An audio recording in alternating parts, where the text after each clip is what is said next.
Welcome back to the My Latin Life podcast. Since 2014, My Latin Life has been your trusted guide to traveling and living in Latin America.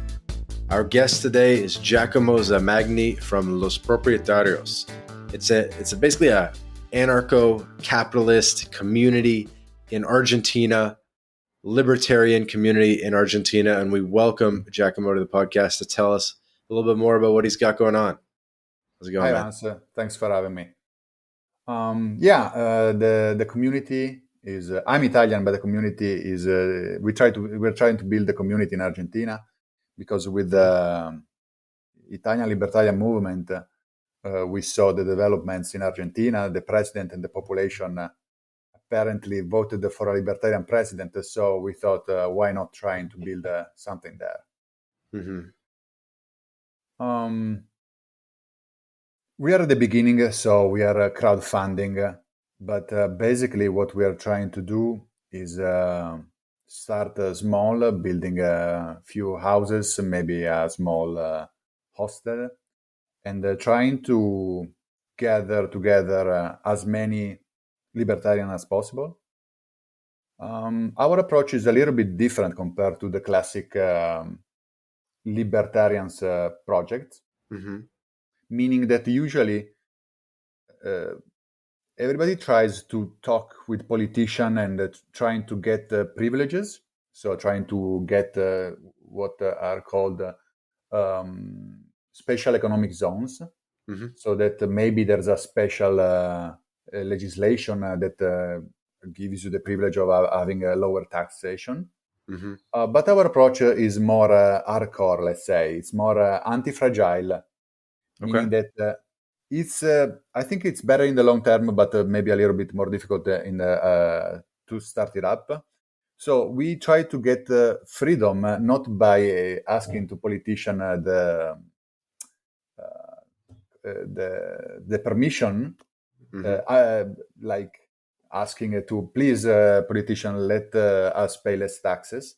No, we just try to do everything legal and just gather together as many people as possible with the right mindset. And eventually in the future, they will decide how to get the freedom they think they deserve. Okay, cool. Does it make sense? And it does. And I think that's probably a good approach, not being dependent on governments to give you your freedom and to kind of be a little bit more independent. For the audience, to give you guys a little context, there's this website called freecitadels.com, and it's basically a list of all the different what would you call it, like special economic zones and network states and communities out there. And there's lots of different names for these things, right? But there's this website, freecitadels.com, that basically organizes all the different freedom communities around the world. You know, the digital economic zones, pop-up communities, micronations as well, things like that, autonomous regions.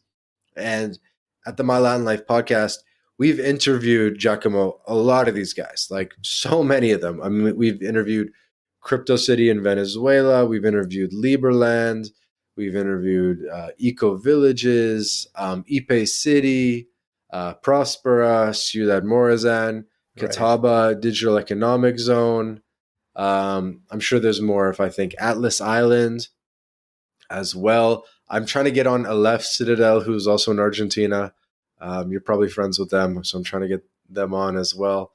So just trying to get everybody.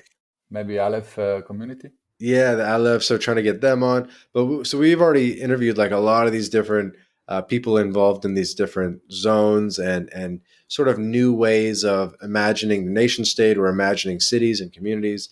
And so this is sort of a continuation of that theme. And especially the fact that your community is in Argentina. Obviously, we're all about Latin America, My Latin Life. So we're all ears to hear about what you got going on. So Giacomo, where in Argentina is the community? Well, we don't have this. We didn't decide a location yet. We are monitoring some lands because the land we're gonna pick depends on how much budget we have, so how much money we eventually manage to raise. We are monitoring some lands in the San Luis province. I think one of Hmm. the best is in the San Luis province. Um, San Luis. yes, there's another one that we are monitoring that it's much south there, but it's bigger but more distant from civilization. So the thing is that we try to attract people by giving basically almost for free a big plot of land. Hmm. For just $250, someone can get 1,000 square meter of land. So we need to get a plot of land that is very cheap, like on the like big but cheap per the hectares. The cost per hectares must be low. Hmm.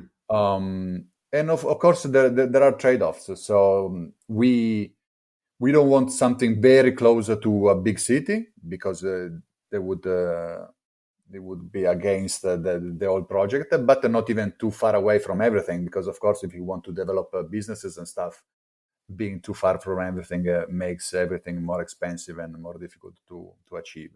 Hmm. Um, so yeah, and what I wanted to say is that um, other projects, or all the projects that you listed, usually fall under the category that I was explaining before. And what happens is that usually, often happens that the government changes its mind, like it happened in Honduras, in Ciudad In Morazan Prospera. and Yeah. Yeah. Los Prospera. So what happens is that the people that join the community, they do that because of those privileges that they managed to get beforehand. And when those privileges are removed, the whole project loses the value proposition. So, and also dealing with the government, politics, and everything is expensive, is quite a struggle, and it makes the whole project uh, more expensive for the member of the community, the person that wants to join the community. So we try to attract people with a different mindset, people that don't want to just go where the people that are aware that they need to put the effort as well. They don't Hmm. just arrive to a place and everything is completely perfect. We have a low taxation because someone already talked to the government, and we just hope that they're going to continue um, to give us that privilege. Um, so yeah, it's more Los Propietarios is more free. It allows people that don't have much money to join, Hmm. and because it's basically just the entry fee of 250, and then it's up to you. It's up to the member to build his own house and improve the condition, the living there, so that another wave of members can join. And often happens that there's maybe young people with not much money, and older people, young people that don't have much money but they can move and live there, and maybe older people that want to join and would like to invest but they don't have time and they don't want to move because they would have to change their whole life. So on the website we built a website trying to make these two kind of people meet, so that when we will start developing the land, we're going to have someone building stuff and people living there. But we rather have 100 people living in tents, to make an extreme example, uh, compared to a situation where we have 10 built houses but nobody living there. Because this is another problem that sometimes happen, where people Hmm. buy the land and build, but then nobody is actually willing to live there. Hmm. And tell me this, I'm curious, why do you guys call it, why did you decide on the name Los Propietarios? the owners? Because I think it perfectly shows the anarcho-capitalist philosophy, where there's no government and the owners, like the laws, are decided by the owners, and the private property is is uh, sacred. You cannot violate private property, and if you see the logo, there are two owners shaking hands, and there's a fence dividing them, meaning there's a border between us, the border of my property, the border of your property, and then we shake hands to decide how to deal with each other. Mm-hmm. So it's anarcho-capitalism is a more decentralized way uh, to manage properties, to create laws, instead of having a government that enforces laws on millions of people, even like people that don't have nothing in common sometimes. Our approach is a decentralized approach. So everybody is dealing with other owners and decide how to live.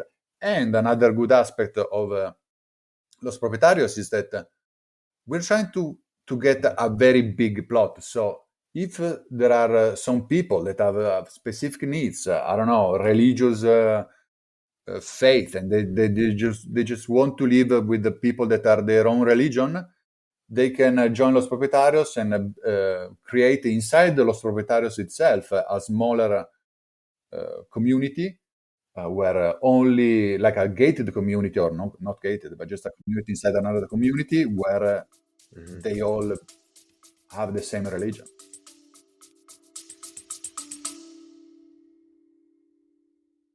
This episode of the My Latin Life podcast is brought to you in part by job stacking. If you're a remote or hybrid worker looking to maximize your earning potential, then Rolf Holze, author of Job Stacking, guarantees you'll be able to double your income by implementing his paycheck multiplication layering method. This is the exact system Rolf has used to take his own income and those of many others beyond $20K a month.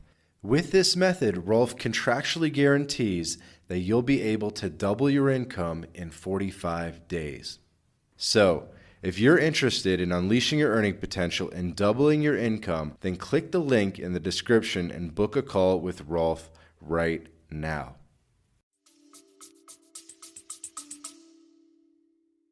And I noticed on the, the description on Twitter, it says, Los Propietarios is an anarcho-capitalist and agorist community in Argentina. I had to look this up. I had never heard the term agorist before. It's someone that advocates or practices agorism, a libertarian social philosophy that emphasizes counter economics. It keeps going from there. What does that mean to you, and why did you choose that term specifically? Yeah, agorism is basically what I was saying before. Instead of trying to get freedom through politics, you use agoristic tools. For example, Bitcoin is one of the most famous agoristic tools, meaning that instead of elect a politician trying to get the central bank to stop inflating the currency supply, you don't go the way, you just build a tool that makes the previous system obsolete, or just allows people to defend themselves from the valuing of the currency. Bitcoin is agoristic, and why? Because it's not a political.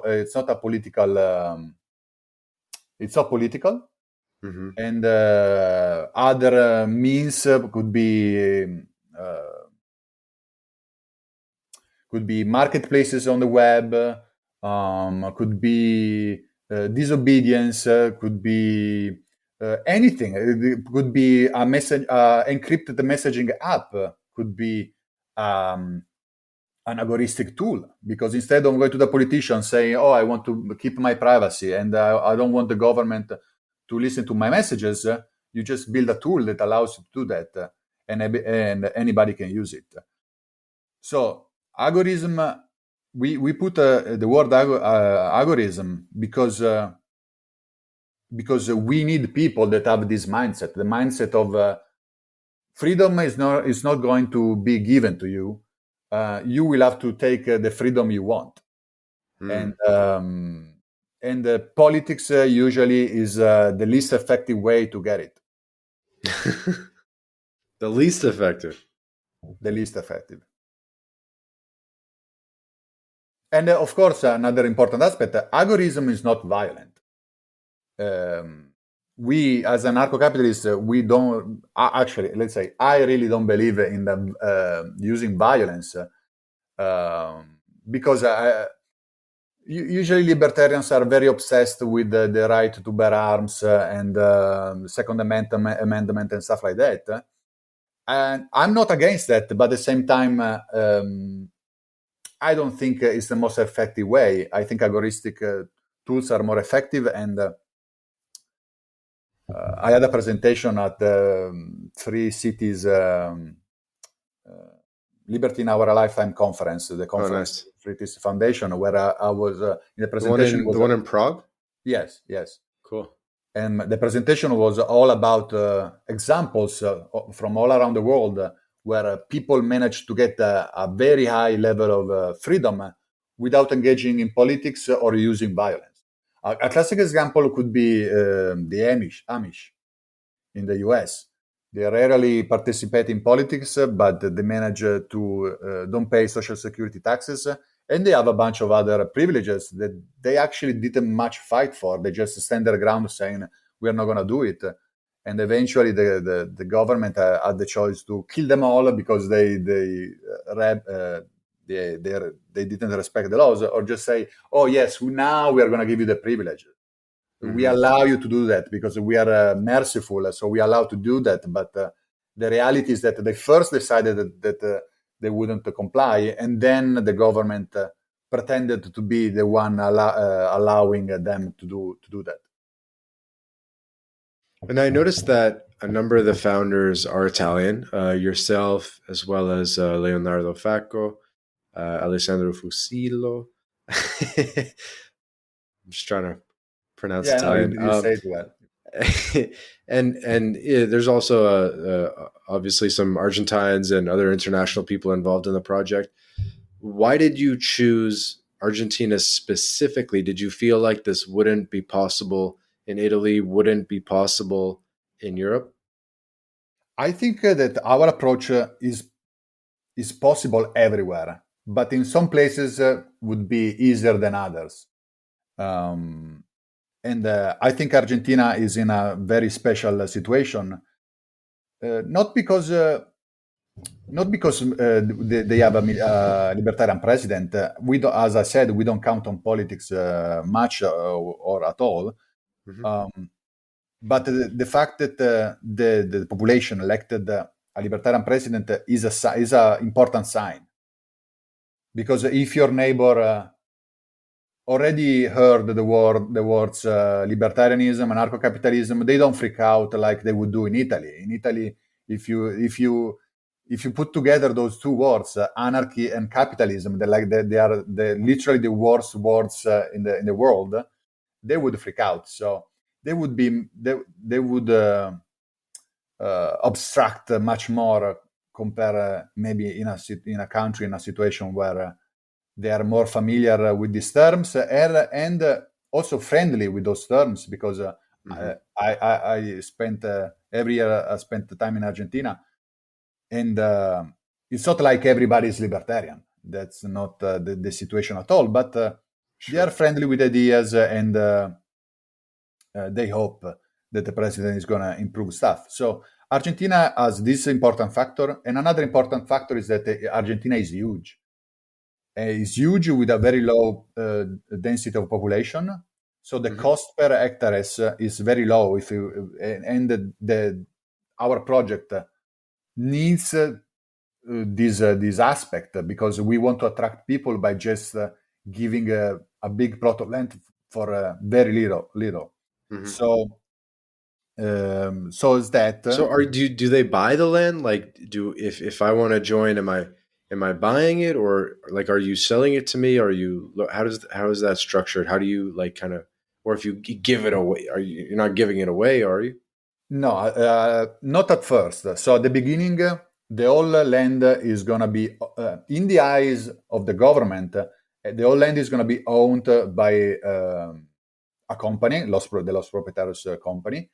And after some years, when the community is developed enough, could be 3, 5, the members of the community, the owners, can decide if keep this intermediary, keep their property owned by the company in the other government, or having their own house and land also recognized by the Argentinian government. So they can say, because sometimes having a trust company in between you and the government could give you some shield in some way. So they can decide if they say, no, I want my property, I want to be the owner also in the eyes of the Argentinian government, they can do that. But that's possible just after a while, because of course at the beginning we have to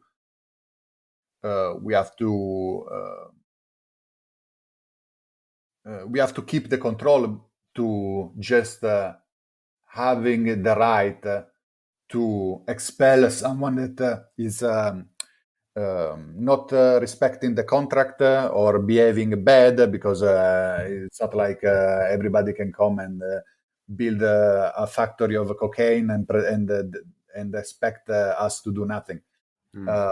So there's a contract, and if someone respects the contract for those years, eventually he will be able to decide if become independent from the Los Propietarios company or not.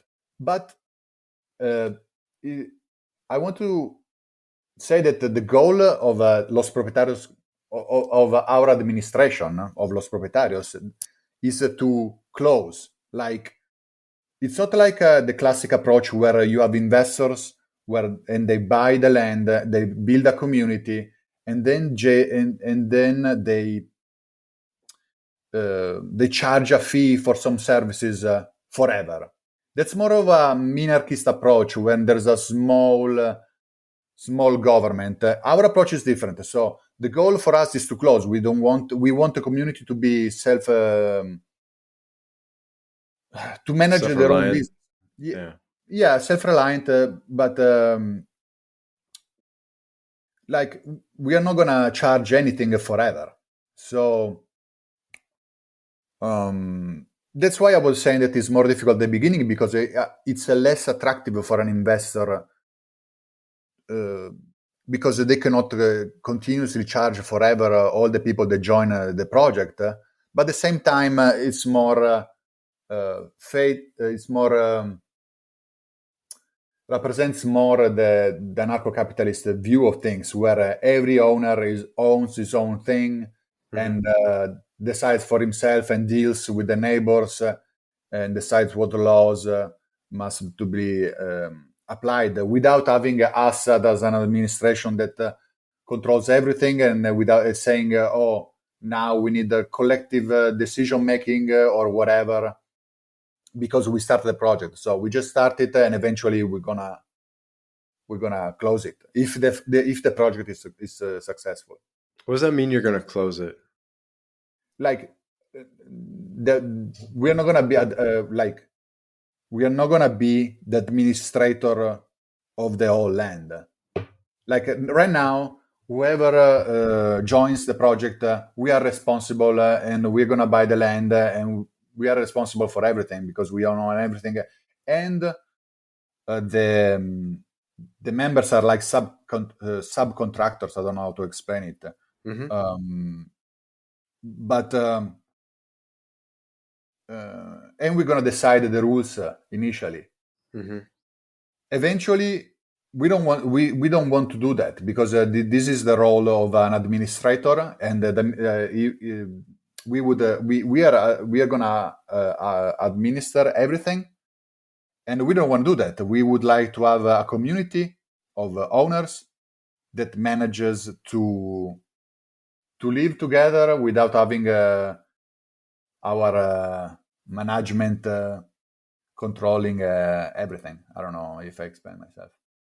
No, it definitely makes sense.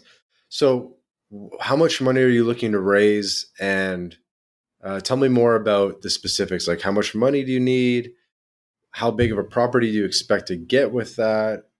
Things like that. Yeah, so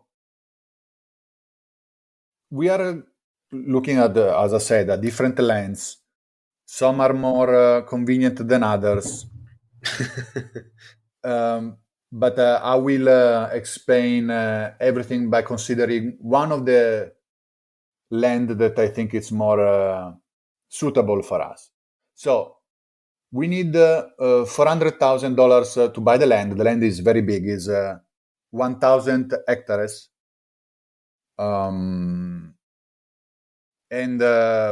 then we need another 4,000 to build the first building. So we want to build like a hostel where people that want to build their own house, the house is not built yet, they can stay there, or people that just want to join the community and spend some time and do some stuff, like a hostel with a bunch of rooms, a hotel. We see. So for the land and the first building, we need $800,000. But I think it comes in small steps. So for now, we are worrying about having the money to buy the land, and we are at half of the budget. So and after that, after buying the land, we're gonna worry about the first building. Also because I think these things develop more when there's already something. The first steps are the more difficult because everybody is like, oh yes, this is great, but I'm gonna wait for somebody else to do the first steps. Mm-hmm. But then if you have the land, everything becomes easier, and when you have the first building, everything becomes even easier. So yeah.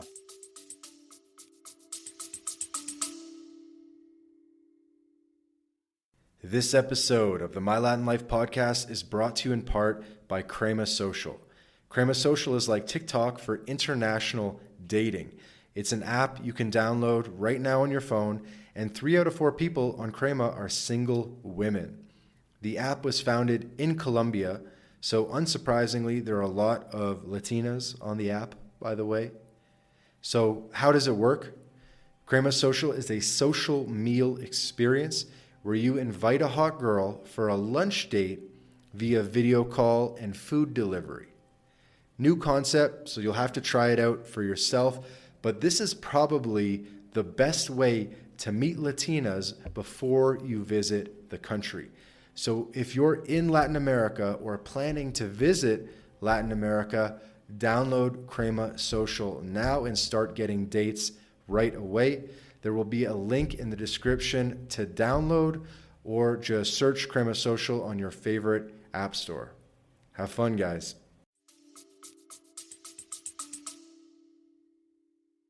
Okay, so decent amount of money, but nothing too crazy. Yeah. And then how many people for this kind of project, this amount of money is nothing. Like usually these projects that needs millions and millions. So I think this is why Argentina, because it's possible all in Argentina to have this kind of cost. Mm-hmm. Yeah, it's pretty cheap, I think, out in San Luis province. Yeah. Okay, and how many people do you expect to house? Like in the future, I hope billions and billions, and I'm kidding. Because So you want right to close it after you get to a certain size, right? Well, the land is very big. I think that if we manage to occupy the whole land, it would be beyond my expectation of it would be way beyond my expectation. So I don't know in the future. The land is big enough. There's no, I don't worry about having no more space. So I worry more at the beginning, and I think since it's a kind of a pioneeristic approach. I think the first wave of people that are going to arrive are going to few because at the beginning there's nothing there or almost nothing. So we're going to have probably people that can work online, digital nomads, and then we're going to continue building and make things better for the second wave. Right now we have 100. We already have a little less than 100 people wanting to build. So I think it's already way more than enough for the first wave, and of course it's going to be 100% conversion rate. But even if we start with 10 buildings, I think it would be already very great. Okay. And where are you based right now? Are you in Argentina? No, I'm going there in 3 weeks. And I go around. I spend 6 months in Argentina, and then I go back to Italy, or in some other countries. I'm a digital nomad as well, so I travel around. Gotcha. So you're going to need to get Argentina residency if you're going to want to spend the majority of the year there, right? Yes. And so how do you think about that? Like you're going to be bringing a lot of people from Europe, from Italy and other places, and we got to get everybody residency? Yeah, we built on the website a section called Agora, where there are companies. Now there are not many. Hopefully, it's going to be populated more in the future. But there is already some people that are offering services for these kind of things to get to the residency. There's Camilo. Camilo is the founder of Aleph, and is collaborating with us as well. He's a lawyer, so he takes care of these things as well for residency permits and stuff. Yes, now many people that joined the project are from Italy because as founders, we are all from the Italian libertarian movement, so people know us and they trust us. It's very difficult for us to get introduced in other, let's say, the libertarians environment and scene in other countries. But this interview is also trying to fix that problem and trying to get the word out also among other people. But yes, we have many are Italians. Some people are from Argentina, of course. Some people are from Brazil. And a few are from the US. But it's open to everyone. We don't care about. We don't care where they come from, and the different situation for residency and stuff. They're going to be dealt by professionals, and they can find them on the website. We don't take we don't get any money from that. And this is another aspect of the right mindset. Like we are not gonna deal with all these kind of problems because everybody has different problems, and we would need to charge a lot more money. So everybody manage himself, and hopefully they're going to find the solution they need.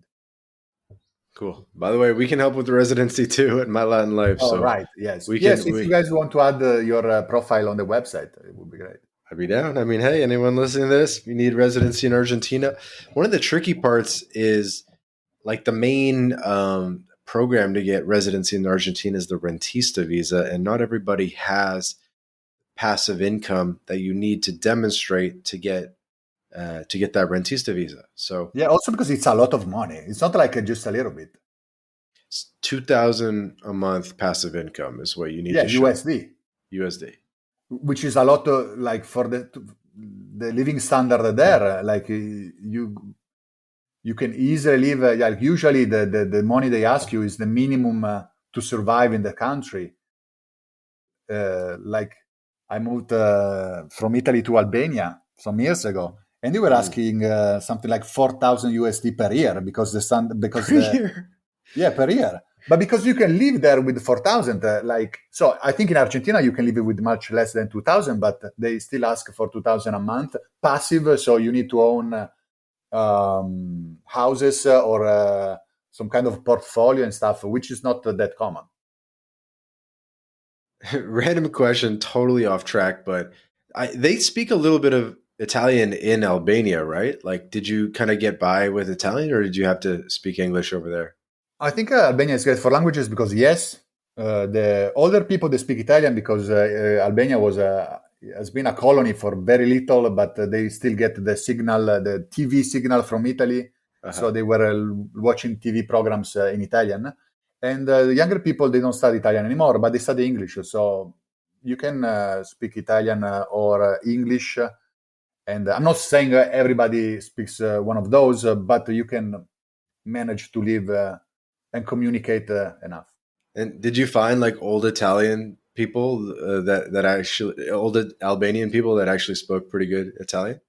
Yeah, yeah, not few. Like they speak Italian, but also not just old people. Like my age, they speak Italian, and they usually learn to speak Italian by watching Dragon Ball. I don't know if you know.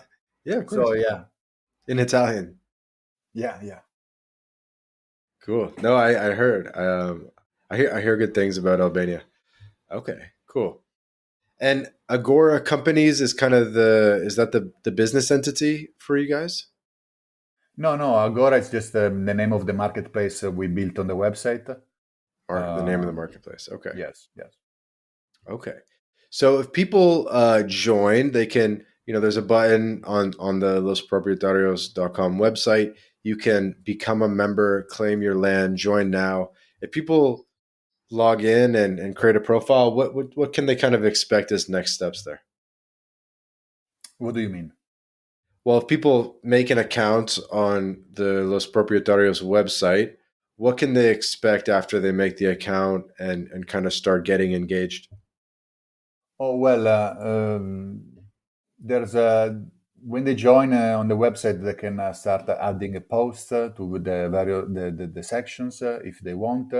Hmm. But after joining, I think the most important thing for them would be to help spreading the words out, because that's all that is needed. And as soon we get to the final budget, we're gonna buy the land and start the practical aspect of the project. Hmm. Okay, cool. And it says something about a modest $250 fee. So what do people get for that $250?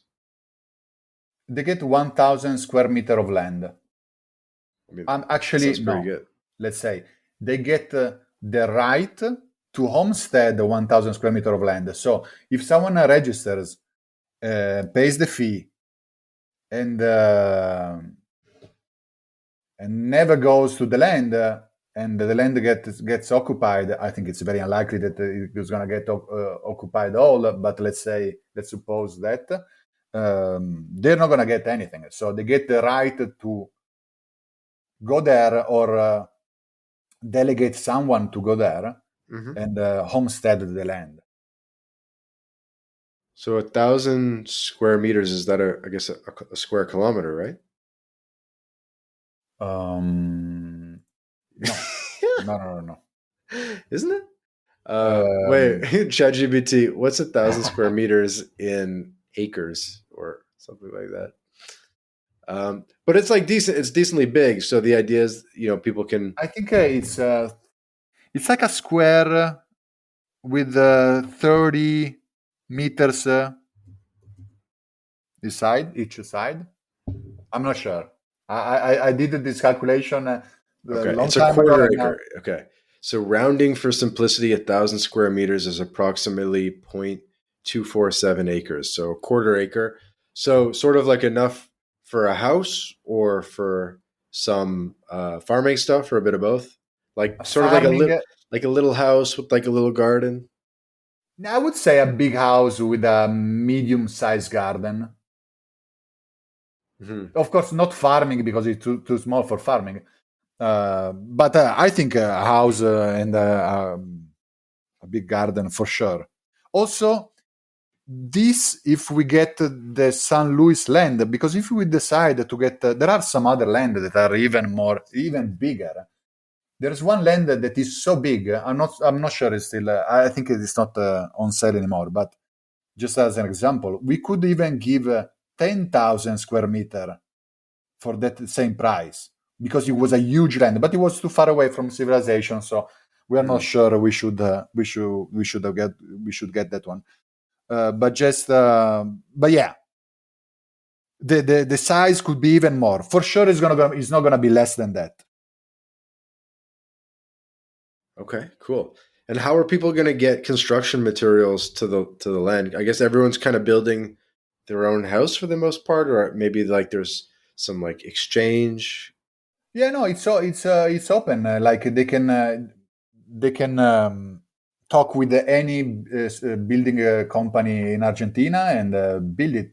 The land is not going to be, as I said, too distant from civilization, so it's going to be much of a struggle to bring materials and stuff there. In the team, there's an architect that is helping us, and also he offers his services. Mhm. He's Argentinian. His name is Rodolfo Goland, and he's an architect, urban planner, a real estate developer. He has a lot of experience with this kind of things, and but he's not going to be the only architect that is going to help us.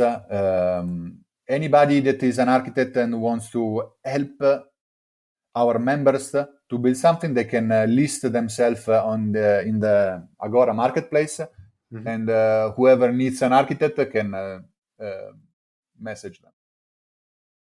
Okay, cool. I mean, you definitely need some intrepid people for this. Oh yeah. Who's like I guess you're looking for anarchists, maybe crypto people. What are some of the best ways that you're gonna find these people other than podcasts like this? Oh, well, for now, I'm trying to get on any podcast, any conferences and stuff, and spread the word as much as possible. But I think that the difficult part is now, and eventually when we're gonna have something there, Hmm. the words of mouth is gonna be much more efficient in getting people know that there's this project. Hmm. The thing is that in the Italian scene, everybody knows the project because Italian libertarians are Bitcoiners and crypto people, so everybody knows. The difficult part for us is get the word out in other countries, but we'll see. Hopefully we'll manage. Cool. I mean, $250, not a big deal. Yeah, no, exactly. It's Makes nothing. makes for a good adventure. At least bring out like a tent or something and come hang out, do a little campfire. Absolutely, yeah. But as I said, 100 people with tents is better than big houses with nobody is in it. Cool. No, really interesting, man. I'm curious to see how this is gonna progress. I was actually just speaking with Tim Stern of the Crypto City Project in Venezuela. I had Mhm. spoke with him like over a year ago, year and a half ago, and they hadn't even broke ground yet on their project. And now they went from like 12 hectares to like 40 hectares, something like that. They're getting permission for a marina, and they're going to build like a super yacht marina Yeah, I've in seen his Venezuela. presentation. He was presenting as well in Prague a few Yeah, months ago. Yeah, so it's I've seen his crazy. presentation. So sometimes these things like take a life of their own, or just by getting started. Once you get into it, things start figuring themselves out, and sometimes the ambitions get even greater, and you never know what direction things will end up going. So I'm curious to see how this evolves, and maybe we check in like a year from now, and what we see where you're at. Yeah, that would be great. Cool. Any well, we got to get to wrapping up the episode. Why don't you use this time to share any final message with the audience, where they can find you? So they can find the project on lospropietarios.com, and we also have profiles on social media, on Twitter, on Instagram. I'm having some difficulties to create contents because I have so much stuff to do, but they exist. And that's it. I just invite everyone to evaluate not just the project, but the philosophy behind the project and the different ways to achieve freedom and hopefully think less about politics and become aware of the fact that we are already free and we can get freedom just by stop behaving as slaves. And I would end with that. Cool, Giacomo. Well, thank you for joining us. Really cool to hear about your project, and I wish you best of luck. And if I can make it out there, I'll definitely do my best to do so. So thank you again for joining us. This has been another episode of the My Land Life podcast. Again, our guest today was Propietarios, Giacomo Zamagni in Italian. It's like lasagna, right? Like the GN. Yeah, like lasagna. Giacomo Zamagni. And guys, wherever you're listening to this, please subscribe to the podcast, leave a review, let us know you enjoyed the episode, and we'll see you in the next episode. Ciao for now.